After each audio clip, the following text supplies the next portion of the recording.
All right, who's ready to get started on a kawaii explosion? So let's take a look at a few examples here. The real goal of a kawaii explosion is to have all the characters really close together. The most difficult thing is getting them to look layered.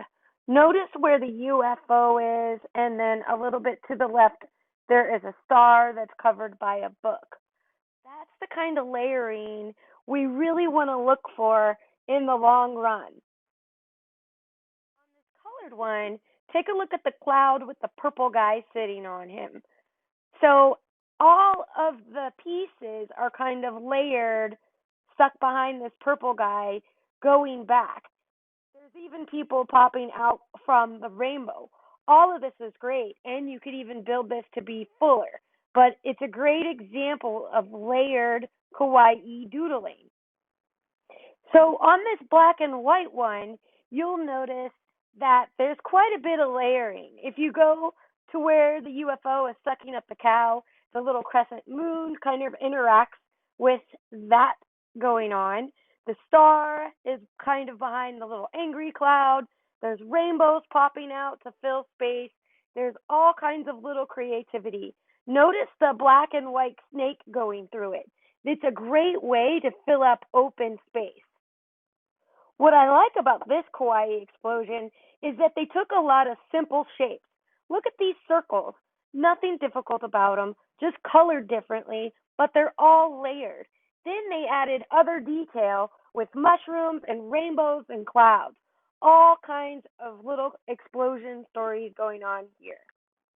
So who's ready to get started? Because this is the project I am going to be showing you. Now, you certainly do not have to do the same thing. You can have all the creativity you want.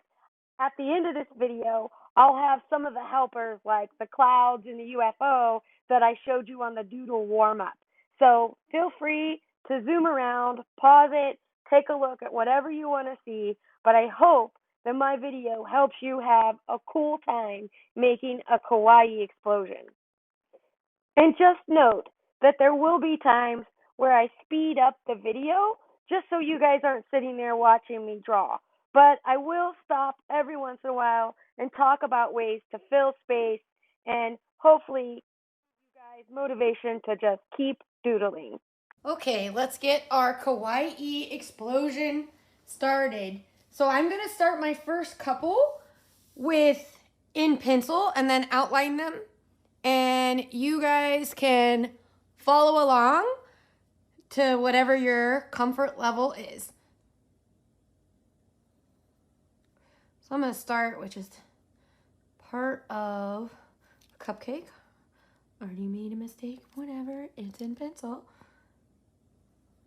And I'm thinking I like them on the slant. You guys can do them upright, whatever you want to do.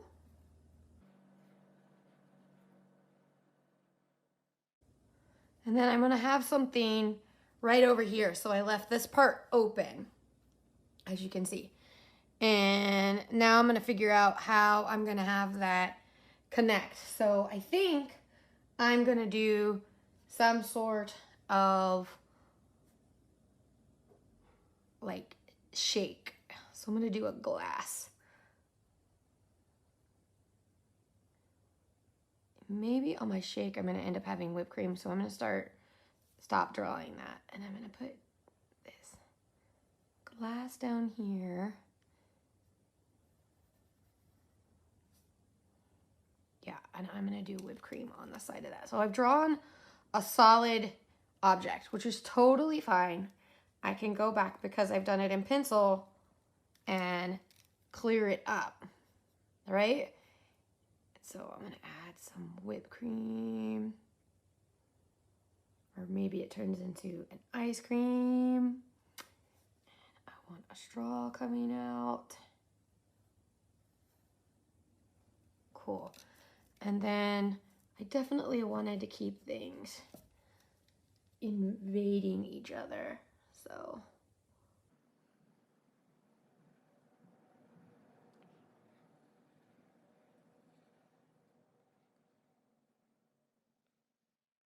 But you saw, I started a shape, left it open, added another object here, and I'm just gonna keep doing that, and I'm gonna start building it all around and behind this object. But let me define some more of these first.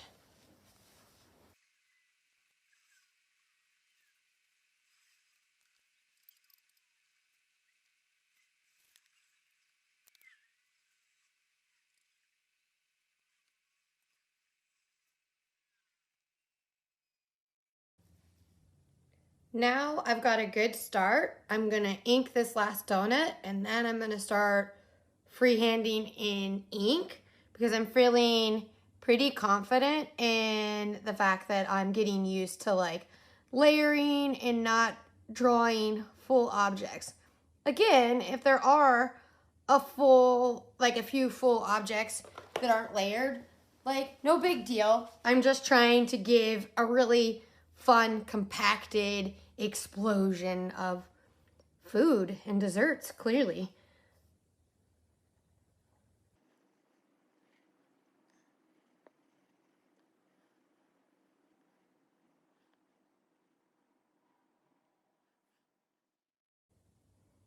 Notice here I started a line in this hole, so I'm going to be drawing a candy bar kind of exploding out of from behind these characters here. Gives me a whole bunch of space. My package is going to be ripped open.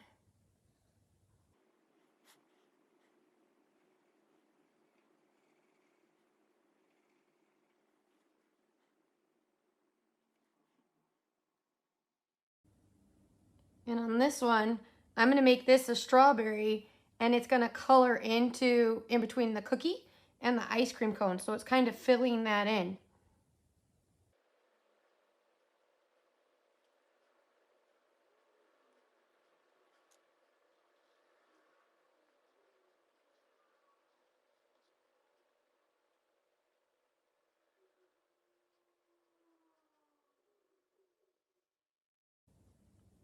The other thing you can have happen is you can have things popping up.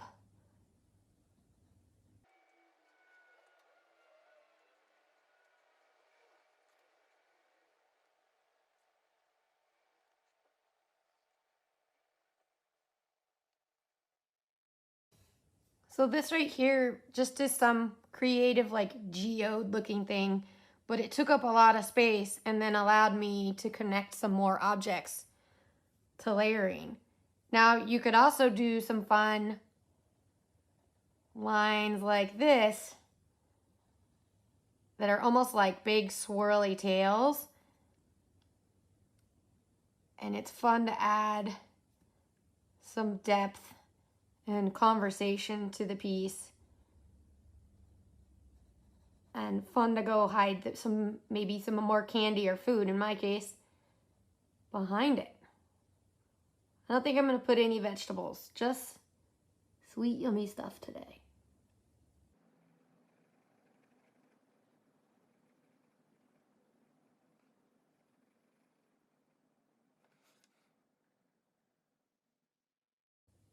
See, this one is going to take up a lot of space back here.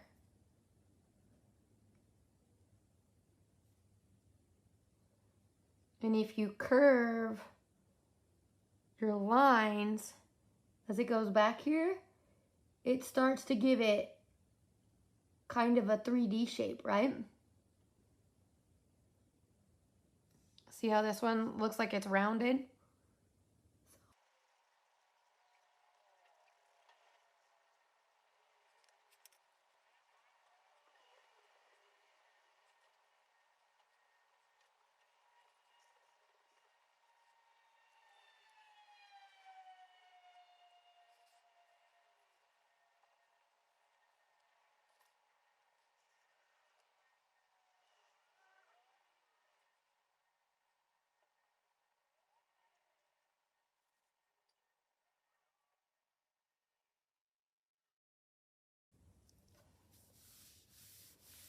coming together, right? Kind of see how you can just keep growing and growing it. But now we've got a lot going on. I could continue to fill the whole. I want to add a couple more things in here, and then I'm getting to where I'm ready to color. But remember, you can add all kinds of different shapes in here and theme them. Since this is candy and stuff, I can put candied hearts in here or just even add hearts. I can add some stars if I wanted to, explanation points, all kinds of different things to help take up space and make it interesting. You know, this candy bar is a really big space, so maybe I add a heart in here just so he has something going on the package inside there. And anything you make can stay empty, or you can put a face in it. It's whatever you want to do with a filler. But most of my fillers are hearts and these couple of these squiggly lines, the little geode thing here, and some leaves. I have a rainbow and then a few leaves, but it really helps keep the collage tightened up. And now I'm gonna color.